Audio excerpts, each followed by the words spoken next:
Saudi king's son Mohammed bin Salman is new crown prince.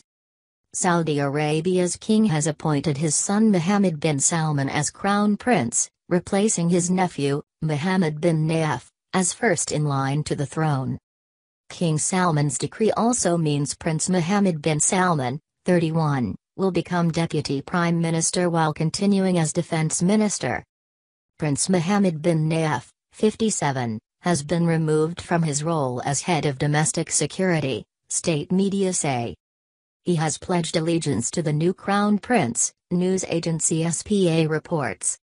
Saudi Arabia has typically been ruled by kings in their 70s or 80s. Prince Mohammed bin Salman's rapid ascent is seen by the younger generation as a sign that things are changing. Before his latest promotion, he was responsible for leading Saudi Arabia's war in Yemen, overseeing the kingdom's energy policy and economic reform. He must have already ruffled a lot of feathers in a royal family that was used to being presided over by a succession of elderly men, the BBC's Middle East editor Jeremy Bowen reports. His father King Salman is 81 and reportedly not in the best of health, our correspondent adds. Prince Mohammed bin Salman could lead Saudi Arabia for decades, heralding a long period of internal stability. However, Mohammed bin Salman is close to U.S. President Donald Trump, and could ratchet up pressure against Iran, which would raise tensions in the region. The rise of Prince Mohammed bin Salman has been meteoric. When I met him in Jeddah in 2013, he described himself as simply a lawyer. Today he is a heartbeat away from ruling the most powerful country in the Arab world. Despite being the driving force behind Saudi Arabia's damaging and inconclusive military campaign in Yemen, he is largely popular at home, especially with younger Saudis. He has swept away many of the ineffective time servers in government offices and replaced them with young, Western-educated technocrats. He has set out a possibly over-ambitious development plan, Vision 2030, and announced plans to sell off part of the vast state-owned oil company, Saudi Aramco. He has also forged ties with Washington and the Trump administration. But his biggest and most risky move may yet prove to be his bid to curb the power of the conservative religious establishment. Washington likes this move, but others closer to home do not. The founder of Saudi Arabia, King Abdulaziz, known as Ibn Saud, had dozens of sons, and there are as many as 15,000 princes and princesses in the royal family.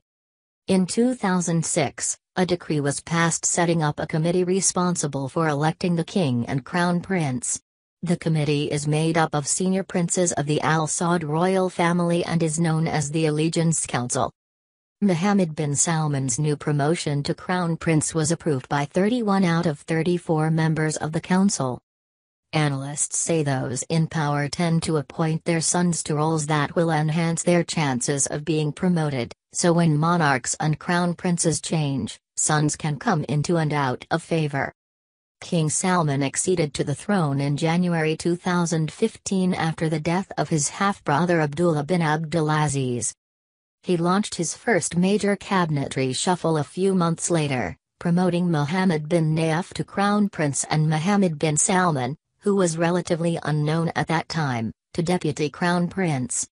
Experts say the second reshuffle has reduced uncertainty over the line of succession, and means the king has averted a potential power struggle between his son and his nephew.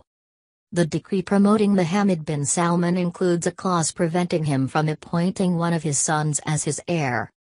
It's the most influential Arab country, and a key ally of Western powers including the US and the UK.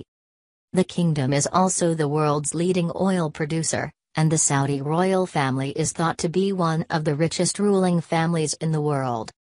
It's guardian of the two most holy sites in Islam, and regards itself as leader of the Sunni community worldwide. The kingdom is a key player in Sunni attempts to block Shia Iranian influence in the Middle East. It has launched airstrikes on Yemen to fight Houthi rebels, who Saudi Arabia believes are backed by Iran. However, the campaign has been criticized for human rights violations, including the killing many civilians. Recently, Saudi Arabia also joined efforts to impose a blockade on Qatar. Prince Mohammed bin Nayef was the kingdom's security chief for many years and was known for his strong stance against jihadist militants. As Deputy Prime Minister and Interior Minister, he headed up the counter-terrorism portfolio, and also had good relations with Saudi Arabia's Western allies. State media broadcast footage showing Mohammed bin Nayef meeting Mohammed bin Salman after the succession was announced. The former crown prince said, "I am content and I am going to rest now. May God help you," while the new heir replied, "May God help you. I will never do without your advice."